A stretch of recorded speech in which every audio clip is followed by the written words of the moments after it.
Alright guys, what's up? Today we're talking about barcodes, okay? I know there's a lot of confusion around what is a UPC, what is GS1, what is an FNSKU, how do they all relate to your Amazon private label products? So let's break that down and run through those really quickly today to just kind of clarify things, okay?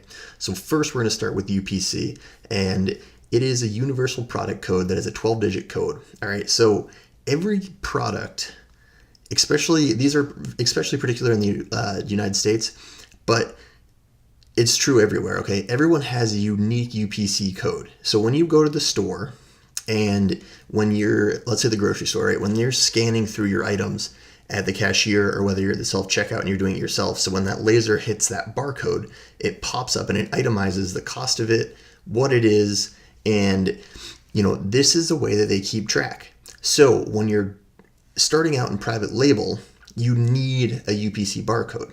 All right, so this allows basically for inventory, for the itemization of your receipt. When you see that on the self-checkout screen, it pops up what it is, how much it costs. That's what you're looking at, all right? So just as a couple of examples, right here, all right? So iPhone XS Max, there's a bunch of other codes on here, but you can see that there's a UPC code right here, all right? And I grabbed a couple other things. So, Febreze, UPC barcode. Same thing with, Cheez-Its, UPC barcode. So when you start looking at these, you're going to start being very familiar with what they actually are, okay? And what this ends up doing is it allows for you to have it registered to what is called the GS1 database, all right? So Amazon has gotten very strict about this because they don't want duplicates. They want to make sure that the products that you're sending in are legitimate, they're registered, and they're all set, okay? So GS1 is Global Standards 1, and it's, in my opinion, the only legitimate place to buy barcodes. But as you can see right here, Amazon will verify the authenticity of your product barcode by checking the GS1 database, okay? And the UPCs that do not match provided by the GS1 database will be considered invalid. And this is taken directly from Amazon's terms of service. So if I come over here, right here, right? So they're going to be considered invalid. So they need to match exactly.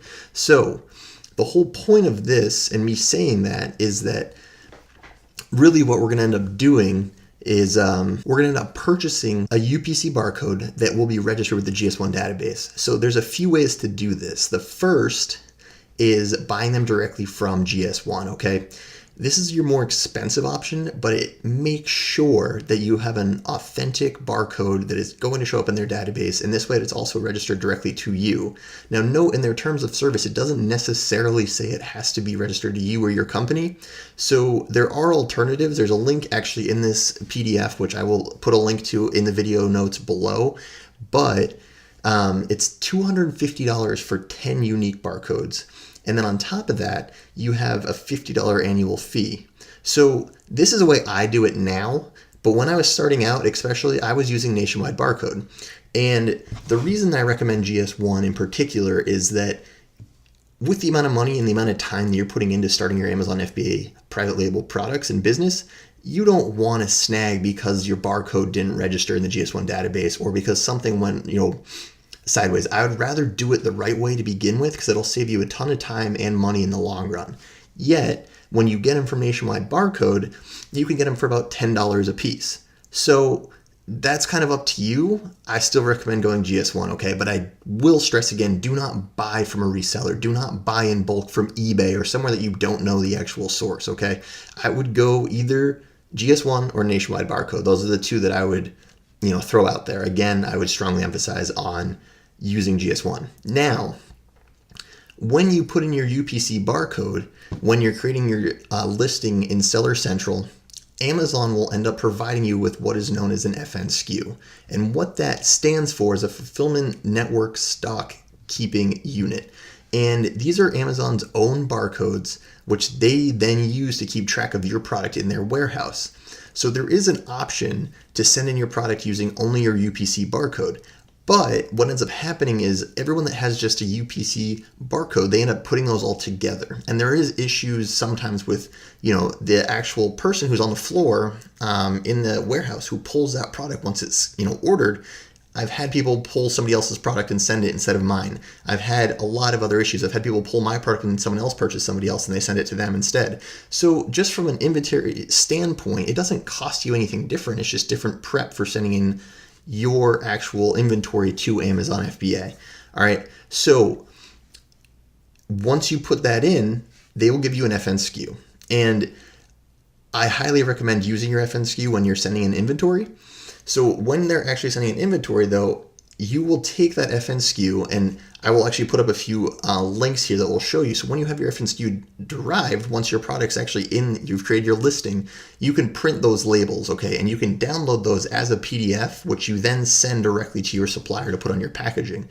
Now make sure that that goes over any UPC barcode or any other barcode that is on your product to ensure that there's no confusion when it gets to Amazon, okay?